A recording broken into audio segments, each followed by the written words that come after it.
গত 2 দিন বৃষ্টি হয় আমাদের প্রচুর ক্ষয়ক্ষতি হয়ে যায়, মাটিগুলো ভেঙে পড়ে গর্ত ভরাট হওয়ার কারণে এগুলোকে আবার উঠানো হচ্ছে। সবগুলোকে ধুয়ে পর তারপর হচ্ছে আমাদের ঢালাই দিতে হবে। মাটি সহ ঢালাই কেউ রিকমেন্ড করে না, যার কারণে আমি সকাল সকাল বের হয়েছি বাজারে। রডগুলোকে ক্লিন করার জন্য 4-5টা স্টিলের ব্রাশ রাখবে, যার কারণে বাজারে যাচ্ছি। এটা হচ্ছে আমাদের ফার্লার ফাউন্ডেশন। এখানে 15 টাকার টিকিটে ছোটদের টিকিট এবং বড়দের প্রাথমিক চিকিৎসা দেওয়া হয়। তো হেই হ্যালো, সবাই কেমন আছেন? আশা করছি সকলে ভালো আছেন, আমিও ভালো আছি। এটা হচ্ছে আমার প্রথম ব্লগ, তাই আপনাদেরকে অনুরোধ করছি শেষ পর্যন্ত দেখার জন্য। তো দেখতে দেখতে চলে আসলাম আমার কলেজের সামনে। এখানে আমি 6 থেকে পড়ছি। এই যে কলেজে আমার অনেক মায়া জমিয়ে রয়েছে। আর এই যে যেটা দেখতে পাচ্ছেন এখন, এটা হচ্ছে লেবরেটরি স্কুল এন্ড কলেজ। দেখতে দেখতে চলে আসলাম বাজারে। এখন আমরা যাব হচ্ছে সরাসরি স্টিলের ব্রাশটি কেনার জন্য সেই দোকানে।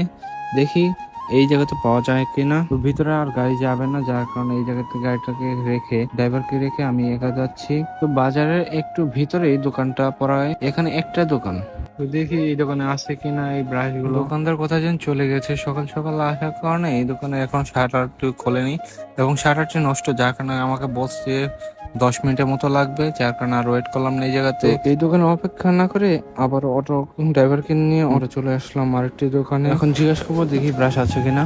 স্টিলের ব্রাশ হবে? স্টিলের ব্রাশ? হ্যাঁ, স্টিলের ব্রাশ বাজে আপনার যে জিয়েটার এই থাকে কাছে কাছে আচ্ছা দেন তো আচ্ছা দেন। তো দাম দর না করে এখন আমরা চালু নিয়ে নিচ্ছি ব্রাশগুলো। তো এই যে দেখতে পাচ্ছেন ব্রাশগুলো, এগুলো প্রতি পিস 60 টাকা করে। আমি নিয়ে নিলাম 5টা এবং প্লাস্টিকের একটা ব্রাশ নেবো, যেটার মূল্য হচ্ছে 60 টাকা। তো এই যে আমাকে আরেকটি ব্রাশ দেখাবে যেটা প্লাস্টিক, যদিও এটা একটু খারাপ ছিল, তারপর এটা নিতে হবে কারণ আর কোনো ব্রাশ নাই। পরে আমি আর কোনো কথা বলি না, এটাই নিয়ে নিলাম। তো তারপর আমার ড্রাইভার বলতেছে যে এটাই নিয়ে নাও।